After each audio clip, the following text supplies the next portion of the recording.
I wanted to show you some ratings information.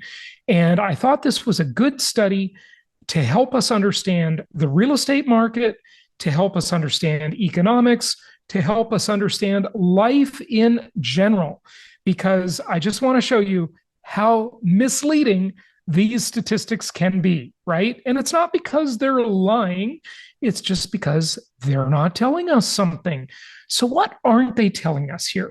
You can see that the Apollo 11 moon landing in 1969 was the most watched event in television history, with 125 to 150 million viewers around the world. All right. The last Super Bowl last year had 115 million people watching it. And by the way, this is a global event, even though it's mostly an American event.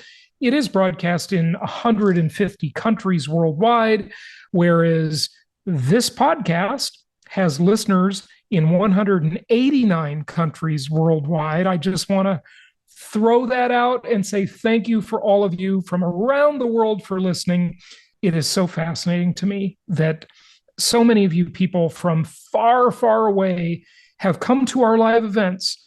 Folks, you have flown from the Middle East, from Africa, from Australia, from New Zealand, certainly from Europe and Asia, to come to our live events. Now, I don't know if any of you are coming to our upcoming Empowered Investor Cruise, but you've certainly come to our live conferences before. And I want to just say thank you from the bottom of my heart for making such a long trip to come to one of our live conferences. And thank you also for listening, because it's just really cool that we can reach people all over the world. I mean, there's only what?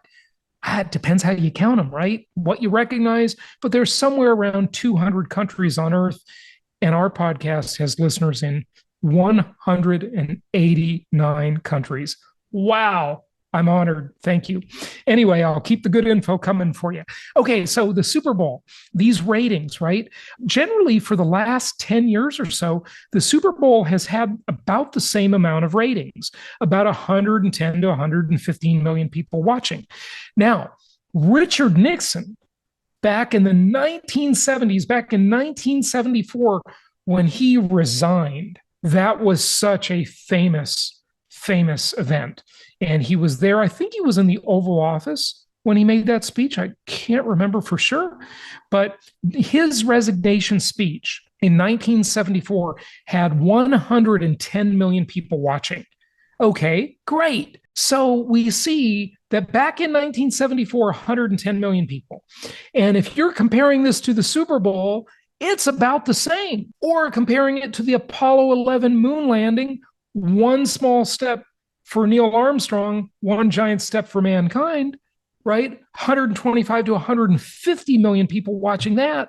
But the question is, compared to what? Well, in this case, instead of comparing these things to each other, which would be very misleading, we need to compare them to the overall population of the world.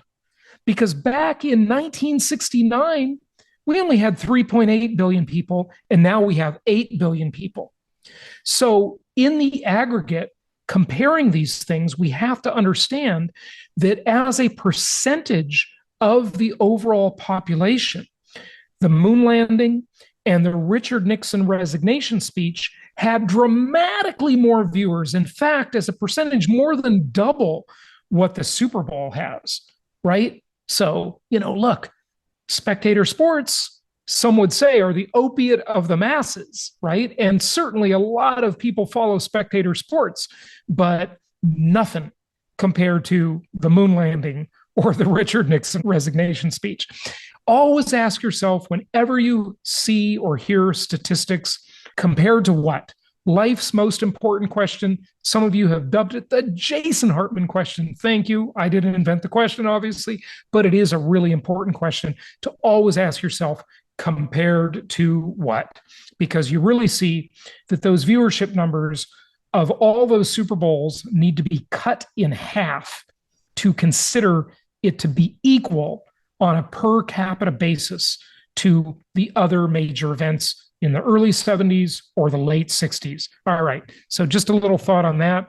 Do it with the real estate market. Really important to do that. And by the way, if you are looking to hang out with us, I'm putting on my cruise hat, my captain's hat here. So join us for our upcoming Empowered Investor Cruise.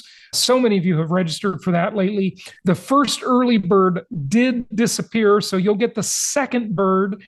You know, the earliest bird gets the first worm, the second bird gets the second worm, okay? And you still got a pretty good discount on the cruise now. So go to jasonhartman.com right at the top of the front page, register for the cruise, or empoweredinvestorlive.com. Let's look at some inventory numbers compared to what, right? Housing inventory, what is it looking like now? Well, it is down year over year by 11.4%. So last year at this time, we had 11.4% more houses for sale than we have now. And compared to the pre-pandemic era, inventory is down by 39.1%. So if you looked at this week in 2019, pre-pandemic era, we're down by 39.1%. So we've got just over 500,000 homes for sale in the United States. That inventory isn't budging much. It's staying right in that same range. You can see week by week, every year, and you can compare these inventory levels. Inventory is still extremely low, and it doesn't really look like anything is going to change that anytime soon.